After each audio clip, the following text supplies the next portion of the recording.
Bonjour, je suis ravie de vous retrouver aujourd'hui. Et oui, ça faisait longtemps, hein, mais je n'ai pas disparu. Vous inquiétez pas. Alors, aujourd'hui, je vous invite à faire un petit voyage en avant-première pour les fêtes de fin d'année, notamment pour Noël. Et je vous emmène où? Chez Casa, comme vous avez dû le voir dans le générique et l'introduction.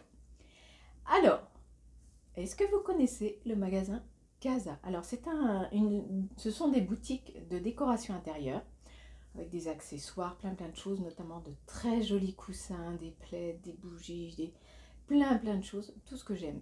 Et tout au long de l'année, ils déclinent, ils font des petites capsules qui nous permettent en fait de se projeter dans différents univers.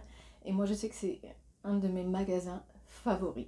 Oui. Et là, pour Noël, alors là, c'est l'extase totale. Alors, si vous me suivez sur mon compte Instagram, d'ailleurs, je vous invite à m'y suivre. Vous allez voir, c'est ici que ça se passe. Vous avez dû voir des stories et autres des capsules tendance de décoration intérieure.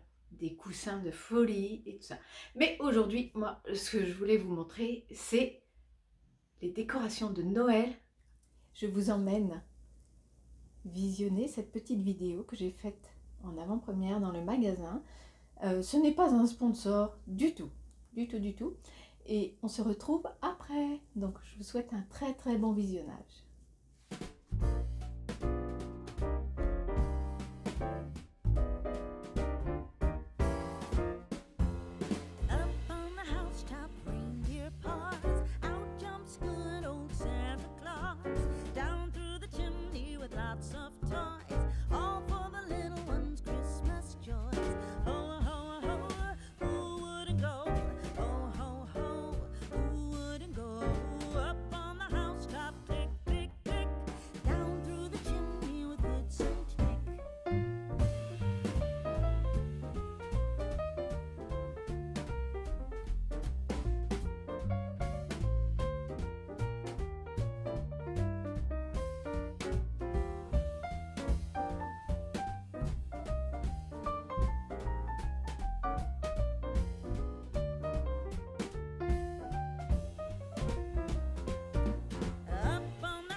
Alors, ça vous a plu? Vous en voulez encore? Oui, il y a d'autres magasins qui arrivent. Mais j'ai vraiment voulu axer cette première vidéo de fête en ciblant un magasin par semaine, vous allez voir.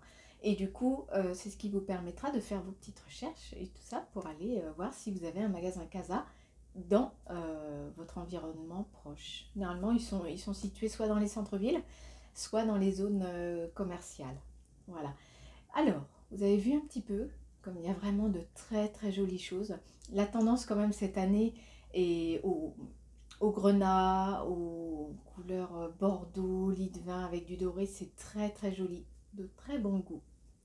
Alors si vous avez envie d'aller chez Casa, mais courez-y vite. Des fleurs séchées, il y a des rideaux, il y a des superbes vases. Enfin, il y a vraiment une panoplie d'accessoires et de décoration intérieure. Des tables, des chaises. Notamment si vous allez voir, il y avait des chaises couleur moutarde qui étaient mais tout juste sublimes. À 69 € la chaise, plutôt entre la chaise et le fauteuil. C'était vraiment très très joli. J'y suis retournée, il n'y en avait plus. Et ouais, ça c'est... Quand il y a des belles choses, ils n'ont pas forcément beaucoup de stock. Donc si vous avez la chance d'avoir un Casa, que vous repérez des articles, prenez-les le jour même. Parce que c'est pas forcé qu'il y ait un suivi. J'espère que vous allez tous et toutes bien en ces périodes un petit peu confuses et difficiles pour tout le monde, qui sont... Ouais, c'est difficile pour tout le monde. C'était vraiment une période morose et c'est pour ça que j'ai voulu, en revenant avec une vidéo en octobre, faire un avant-goût un peu plus festif et beaucoup plus joyeux. Voilà, n'hésitez pas à liker si ça vous a plu, à vous abonner à ma chaîne. Parce que oui, il faut s'abonner, mais aussi à toutes les autres chaînes que vous suivez. C'est vrai que je fais une petite aparté là, je ne vais pas me disperser, mais il est très important de vous abonner aux chaînes que vous regardez. C'est vraiment un grand soutien et on parle beaucoup d'algorithmes et autres en ces temps. Mais oui, c'est un robot qui gère plus ou moins tout ça et il fait ce qu'il veut. Donc si on n'a pas un minimum d'abonnés, un minimum de likes et de commentaires, et ben nos vidéos elles passent à la trappe. Donc il y a tellement de monde sur YouTube que effectivement les petites chaînes n'ont pas beaucoup de chance d'être vues. Mais en même temps, faites ce que vous voulez. Je ne vous force pas. En attendant, j'essaye de faire du contenu de qualité et avec des thèmes et des histoires qui changent un petit peu parce que, voilà, je me répète, mais il y a beaucoup de créateurs de contenu. Donc, il faut essayer de se différencier des autres et c'est pas simple. D'ailleurs, si vous avez des idées de vidéos, n'hésitez pas à me les noter en commentaire ou sur mon Instagram. Je me répète encore, mais c'est très très important. Je vous souhaite plein de bonnes choses et on se retrouve très vite. Et n'oubliez pas, prenez soin de vous.